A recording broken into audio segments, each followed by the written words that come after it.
Jane Eyre, an orphan, lives with her wealthy but cruel aunt, Mrs. Reed, at Gateshead Hall. Jane is mistreated by her aunt and her cousins, particularly John Reed, who bullies her. When Jane retaliates, Mrs. Reed punishes her by locking her in the Red Room, where her uncle, Mr. Reed, had died. The traumatic experience leaves Jane ill and distressed. Mrs. Reed, eager to be rid of Jane, sends her away to Lowood Institution, a charity school for orphan girls. Before Jane leaves, Mrs. Reed falsely tells Mr. Brocklehurst, the school's director, that Jane is a liar, ensuring that Jane will be mistreated at Lowood. At Lowood, Jane faces harsh conditions, poor food, cold weather, and strict discipline. The school is run by the cruel Mr. Brocklehurst, who humiliates and starves the students. However, Jane befriends Helen Burns, a kind and intelligent girl who teaches Jane the virtues of patience and forgiveness. Tragically, Helen dies of consumption, tuberculosis, during an outbreak of disease at the school. After the epidemic, Lowood undergoes reforms, and Jane spends 8 years there, 6 as a student and 2 as a teacher. She eventually decides to leave to seek new experiences.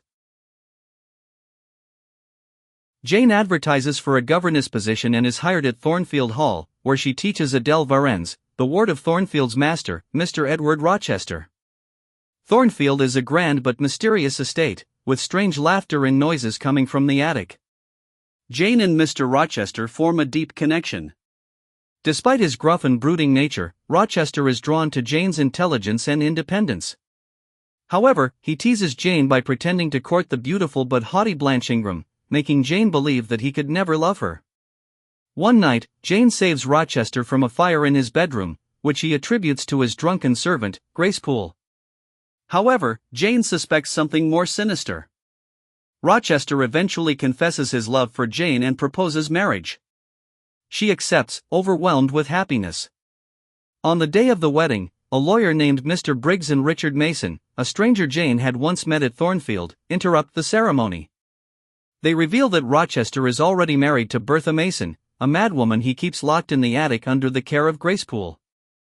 Devastated, Jane refuses to be Rochester's mistress and flees Thornfield, despite his pleas for her to stay.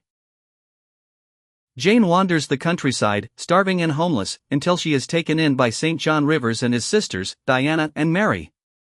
They offer her shelter, and St. John, a cold but deeply religious man, helps Jane secure a job as a village schoolteacher. Jane later discovers that the Rivers siblings are actually her cousins and that she has inherited a fortune of £20,000 from her late uncle, John Eyre.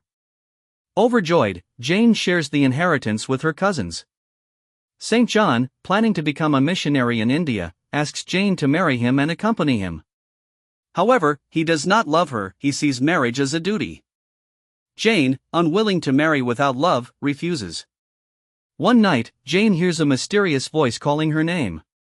Believing it to be Rochester's, she decides to return to Thornfield. Upon arriving, Jane finds Thornfield in ruins. Bertha had set the house on fire and died in the flames. Rochester, trying to save her, was blinded and lost a hand.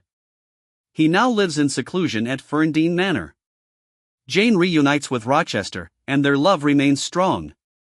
She assures him that she wants to be with him, despite his disabilities. They marry, and Rochester gradually regains some of his sight. They have a son, and Jane finds true happiness in their life together. Meanwhile, St. John dedicates his life to missionary work and faces his death with religious conviction.